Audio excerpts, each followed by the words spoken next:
ہوا جا رہا تھا کہ صحن میں کسی کے قدموں کی آہٹ نے اسے چونکا دیا۔ یہ کون ہے؟ احتشام مدنی نے گھبراہٹ کے عالم میں پوچھا۔ خادم ہوگا، لڑکی نے بڑے اطمینان سے کہا۔ میں دیکھتی ہوں۔ پیشتر اس کے کہ لڑکی باہر نکلتی حسن بن صبا کمرے میں داخل ہوا۔ احتشام مدنی جیسے مومن آدمی کو اپنی بہن کے پاس دیکھ کر ہکا بکا رہ گیا۔ احتشام مدنی اس کے سامنے کھڑا کانپ رہا تھا۔ میں تم دونوں کو سنسار کراؤں گا، حسن بن صبا نے کہا۔ میں باہر دروازہ بند کر کے سلطان کے پاس جا رہا ہوں۔ حسن بن صبا دروازے کی طرف مڑا تو لڑکی اس کی ٹانگوں سے لپٹ گئی اور رو رو کر کہنے لگی کہ اس نے اس شخص کو نہیں بلایا تھا۔ پھر یہ میرے گھر میں کس طرح آ گیا؟ حسن بن صبا نے پوچھا۔ یہ خود ہی آیا تھا، لڑکی نے جواب دیا، اور اس نے میرے ساتھ پیار اور محبت کی باتیں شروع کر دی۔ اچھا ہوا کہ تم آ گئے اور میں اس کی دست درازی سے بچ گئی۔ احتشام مدنی نے اپنی صفائی پیش کرتے ہوئے کہا کہ اس لڑکی نے اسے خود بلایا تھا۔ کچھ دیر یہی جھگڑا چلتا رہا۔ حقیقت کچھ بھی ہے، حسن بن صبا نے کہا۔ میں یہ دیکھ رہا ہوں کہ تم میرے گھر میں میری بہن کے پاس بری نیت سے آئے بیٹھے ہو۔ میں سلطان کو ضرور بتاؤں گا۔ احتشام مدنی صرف معزز آدمی ہی نہیں تھا بلکہ وہ سلطان ملک شاہ کا پسندیدہ مشیر بھی تھا۔ اس کی جان چلی جاتی تو وہ قبول کر لیتا، لیکن یہ بھی ہو سکتا تھا کہ سلطان اسے معزول کر کے نکال دے۔ اس صورت میں اس کی جو بے عزتی اور بدنامی ہونی تھی، اس کے تصور سے ہی وہ کانپ اٹھا تھا۔ اس نے حسن بن صبا کی منت سماجت شروع کر دی کہ وہ اسے معاف کر دے۔ لڑکی نے بھی حسن بن صبا سے کہا کہ یہ آخر معزز آدمی ہے، اسے بخش دیا جائے۔ حسن بن صبا گہری سوچ میں چلا گیا۔ وہ دراصل ادکاری کر رہا تھا۔ سوچ سے بیدار ہو کر اس نے احتشام مدنی کا بازو پکڑا اور اسے دوسرے کمرے میں لے گیا۔ جب وہ دونوں باہر نکلے تو احتشام مدنی کے چہرے پر رونق اود کر آئی تھی۔ حسن بن صبا نے اس کے ساتھ سودا بازی کر لی تھی، جو مختصر یہ تھی کہ احتشام مدنی نظام الملک کے خلاف حسن بن صبا کا ساتھ دے گا۔ یہ شخص حسن بن صبا کا پہلا شکار تھا جسے اس نے نظام الملک کو سلطان کی نظروں سے گرانے میں استعمال کرنا تھا۔ ابلیس اللہ کے حکم کی عدولی کی اور انسان کے آگے سجدہ کرنے سے انکار کر دیا تھا۔ اس نے اللہ سے کہا تھا، مٹی کا بنا ہوا یہ انسان زمین پر اپنے ہی بھائیوں کا خون بہائے گا، فتنہ اور فساد بپا کرے گا اور تیری عطا کی ہوئی اس عظمت کو بھول جائے گا۔ تیرے حکم سے فرشتوں نے اس کے آگے سجدہ کیا، اسے ہم نے اشرف المخلوقات بنایا۔ یہ اللہ کی آواز تھی، یہ حشرات الارض سے بدتر ہوگا۔ یہ ابلیس کی آواز تھی، یہ میرے بتائے ہوئے راستے پر چلے گا۔ اللہ نے کہا، میں اس کی رہنمائی کے لیے نبی اور پیغمبر بھیجتا رہوں گا، میں اسے اپنے راستے پر چلاؤں گا۔ ابلیس نے کہا، جو طاقت مجھ میں ہے وہ اس میں نہیں، میں آگ سے بنا ہوں، یہ مٹی کا پتلا ہے، میں اسے بڑی حسین اور دل فریب خواہشوں کا غلام بنا دوں گا، یہ میری عبادت کرے گا، میں اسے دنیا کی چمک دمک کا شدائی بنا دوں گا۔ ابلیس نے کہا، یہ تیری عبادت کرے گا لیکن اس کا دل دولت کا پجاری ہوگا، یہ ہر اس چیز کی پرستش کرے گا جس سے ذہنی اور جسمانی لذت حاصل ہوگی، اور یہ ہر وہ کام کرے گا جس سے اسے روکا جائے گا، یہ بدی سے لطف اندوز ہوگا، جتو تا قیامت ملعون رہے گا۔ اللہ نے کہا اور ابلیس کو دھتکار دیا۔ پھر یوں ہوا کہ اللہ کا پہلا ہی بندہ جنت سے نکالا گیا۔ پھر جو وقت گزرتا گیا، وہ عورت جو آدم کی پسلی سے پیدا ہوئی تھی وہ آدمی کی جڑوں میں بیٹھی چلی گئی، اور آدمی کی ایسی کمزوری بن گئی کہ وہ مجبور اور بے بس ہو گیا۔ عورت آدمی کے لیے نشہ بن گئی، آدمی عورت کے دام میں آ کر ابلیس کا پجاری بن گیا۔ داستان گو اپنے آپ کو فن داستان گو تک ہی محدود رکھنا چاہتا ہے۔ ابلیس کے متعلق ایک پیر طریقت شیخ ابن عربی کی ایک تحریر کا اقتباس پیش کرتا ہے۔ ابلیس اہل خلوت کو راہ راست سے منحرف کرنے میں ایسے کمال رکھتا ہے کہ انسانی علم و عمل کے بڑے مضبوط قلعے اس کے ادنا فسوں ترازیوں سے آنا فانا زیر و زبر ہو جاتے ہیں۔ اگر توفیق الہی اور ہدایت ازلی رفیع کے حال ہو تو انسان اس کی مغویانہ دست برے سے ہر وقت محفوظ ہے، ورنہ یہ بدبخت خفتہ اور تالا گم گشتہ اپنی قسمت کی باغ اس کے ہاتھ میں دے دیتے ہیں اور ان کو ایسی بری طرح پٹکتا ہے کہ اس کا جھٹکا مشرق اور مغرب تک محسوس ہوتا ہے۔ سلجوقی سلطان ملک شاہ کا مشیر خاص اور منظور نظر احتشام مدنی پابند صوم و صلات تھا، زہد و پارسا اور معزز انسان تھا۔ کوئی ایسا جوان سال بھی نہ تھا کہ جوش شباب میں ایک حسین لڑکی کو دیکھ کر بے قابو ہو جاتا، مگر وہ فاطمہ کو دیکھ کر اپنے آپ کو اور اللہ کو بھی بھولا بیٹھا اور حسن بن صبا کے جال میں آ گیا۔ وہ اس کمرے سے جس میں حسن بن صبا اسے لے گیا تھا نکالا تو اس کے چہرے سے شرمساری اور گھبراہٹ دھل گئی تھی اور رونق اٹھ کر آئی تھی۔ یہ تو واضح ہے کہ حسن بن صبا نے اس کے ساتھ سودے بازی کر لی تھی۔ تاریخوں میں جو اشارے ملتے ہیں ان سے یہ باتیں سامنے آتی ہیں کہ حسن بن صبا احتشام کو اندر لے جا کر یوں نہیں کہا تھا کہ احتشام اسے نظام الملک کی جگہ وزیر اعظم بنوا دے گا۔ تم بے شک سلطان کے مشیر ہو، احتشام حسن بن صبا نے کہا تھا، لیکن میرا رتبہ بھی تم سے کم نہیں۔ میں جو بات کرنا چاہوں گا وہ براہ راست سلطان کے ساتھ کر لوں گا، لیکن تمہاری اس حرکت سے مجھے مایوسی ہوئی ہے۔ فوری طور پر مجھے جو خیال آتا ہے وہ یہ کہ میں یہاں سے چلا جاؤں۔ میں دل میں تو سلطنت سلجوق کی بلائی لے کر آیا تھا۔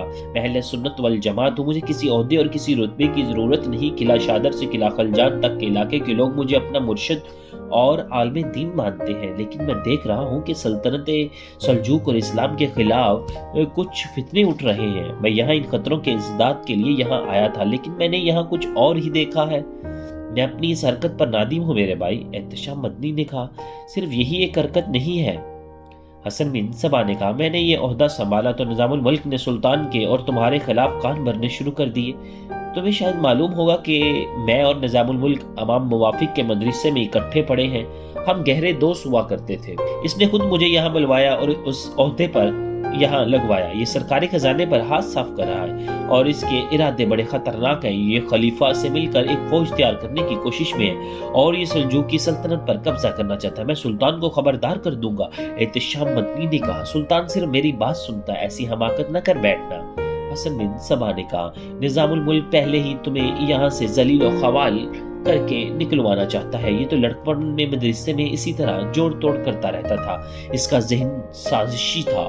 سلطان اگر تمہاری سنتا تو سلطان اس کی بھی سنتا اور مانتا۔ اگر تم نے جلد بازی سے کام لیا تو یہ شخص تمہیں یہاں سے نکلوائے گا نہیں بلکہ قید خانے میں بھجوا دے گا۔ میں باہر کے خطروں کو تو بھول ہی گیا۔ احتشام سب سے بڑا خطرہ تو یہ ہے، یہ بڑا ہی زہریلا سانپ ہے جو سلطان کی آستین میں پرورش پا رہا ہے۔ انشاءاللہ اگلے ایپیسوڈ میں احتشام اور حسن بن صبا نے کیا پلاننگ کی آپ کو ڈیٹیل کے ساتھ بیان کروں گا۔ خدا حافظ، اپنا خیال رکھیے گا۔